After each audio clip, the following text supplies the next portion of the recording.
భారతదేశమంతా చిన్న పెద్ద తేడా లేకుండా ఎంతో ఆనందంగా జరుపుకునే హోలీ పండుగ వచ్చేస్తుంది. అయితే పండుగలు జరుపుకుంటే ఎంతో ఆనందంగా ఉంటుంది. అదే మన ఆత్మీయులతో జరుపుకుంటే ఇంకా ఉల్లాసంగా ఉంటాం.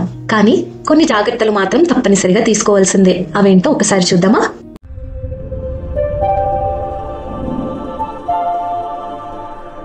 మొట్టమొదటిగా హోలీ ఆడాలి, కానీ ఆర్గానిక్ గా తయారు చేసుకున్న రంగులతో ఆడితే నేనిప్పుడు చెప్పే చాలా సమస్యలకి సమాధానం అక్కడే దొరుకుతుంది. ఇంట్లోనే తయారు చేసుకోవడానికి చాలా మంది ఎన్నెన్నో రకాల వీడియోలు అప్లోడ్ చేసి ఉంటారు. ఒకసారి చూడండి. సులువుగానే తయారు చేసుకునే కొన్ని రంగులు ఉన్నాయి.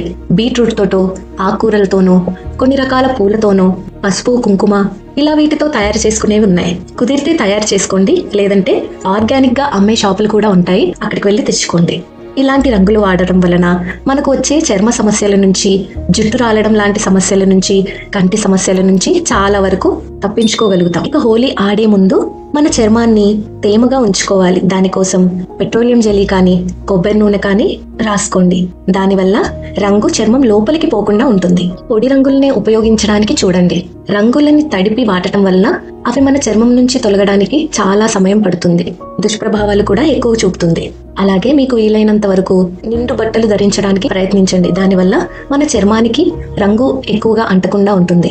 కళ్ళకు ఏమీ ఇబ్బంది కలగకుండా ఉండడానికి సన్ గ్లాసెస్ లాంటివి ధరించండి. ఒకవేళ మీకు లెన్స్ పెట్టుకునే అలవాటు ఉంటే ఆ హోలీ ఆడేటప్పుడు లెన్స్ పెట్టుకోకుండా ఉండండి. హోలీ రంగులు అందున సింథటిక్ రంగులైతే నోట్లోకి వెళ్తే మనకి ఆస్తమా లాంటి సమస్యలు, దగ్గు జలుబు లాంటి సమస్యలు, అలాగే మింగితే కడుపులో కొన్ని సమస్యలు వస్తాయి.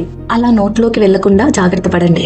చెవుల్లో దూది పెట్టుకోండి. దానివల్ల చెవి లోపలికి రంగులు పోకుండా ఉంటాయి. మీ జుట్టుకు కూడా నూనె పెట్టుకోండి. దానివల్ల జుట్టుని ఆ రంగుల బారిన పడకుండా చేసుకోగలం. ఇక రంగులు మొహాల మీద కొట్టుకోవద్దు. అలా కొడితే కళ్ళు, ముక్కు, నోరు, చెవి ఇలా వీటిల్లోకి వెళ్లి ప్రమాదాలు కలగజేసే అవకాశం ఉంటుంది. కొంతమంది నీటితో హోలీ ఆడుతూ ఉంటారు. అలాగా ఆడినప్పుడు కూడా మొహం మీద గట్టిగా నీళ్లు కొట్టడం కానీ, చెవుల్లోకి నీళ్లు కొట్టడం కానీ చేయొద్దు. ఇక ఈ రంగులన్నిటినీ కడుక్కునేటప్పుడు డిటర్జెంట్లు, ఆల్కహాల్లు, నెయిల్ పాలిష్ రిమూవర్లు ఇలాంటి వాటిని ఉపయోగించకండి.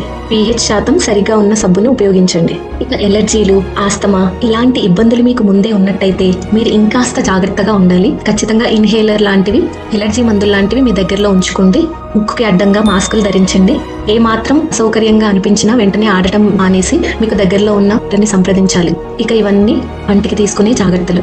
ఇక కొన్ని మామూలు జాగ్రత్తలు ఉన్నాయి. సాధ్యమైనంత వరకు ఇంటి లోపల హోలీ ఆడకుండా ఉండడానికి ప్రయత్నించండి. ఎందుకంటే ఆ రంగుల వల్ల, నీటి వల్ల మన ఇంట్లోని వస్తువులు పాడయ్యే అవకాశం ఉంది కదా. కాబట్టి ఇంటి బయట ఆడడానికి ప్రయత్నించండి. బయట కూడా మీ వాహనాల దగ్గర ఆడకండి.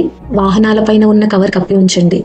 ఇక బయట రోడ్డు మీద వాహనాలు నడుపుతూ ఉన్న వారి మీద వారికి తెలియకుండా అకస్మాత్తుగా రంగులు చల్లడం, నీళ్లు చల్లడం లాంటివి అస్సలు చేయకండి. వారు అది గమనించకపోతే వారి వాహనాలు అదుపు తప్పి వారు ప్రమాదాలకు గురయ్యే అవకాశం ఉంటుంది. ఈ రంగురంగుల హోలీ మీ జీవితంలో అనేక రంగులు తీసుకురావాలని, మీ జీవితం ఎంతో ఆనందమయంగా మారాలని మంత్రస్వరం ఆశిస్తుంది. మీకు ఇష్టమైన రంగేంటో కామెంట్ లో తెలియజేయండి. ఇలాంటి మరిన్ని విషయాలు తెలుసుకోవడానికి మంత్రస్వరం ఛానల్ ని తప్పకుండా సబ్స్క్రైబ్ చేసుకోండి.